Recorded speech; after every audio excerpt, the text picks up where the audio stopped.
Quando a gente pensa em Milão, logo vem à mente a questão da moda, da alta costura. Milão é isso e muito mais.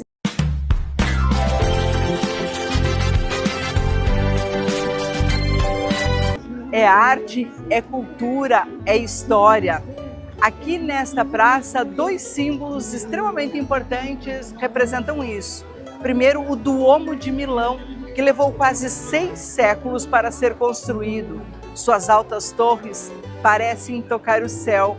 Aqui próximo, do ladinho, está a Galeria Vittorio Emanuele, a elegante Galeria Vittorio Emanuele, cheia de restaurantes e cafés.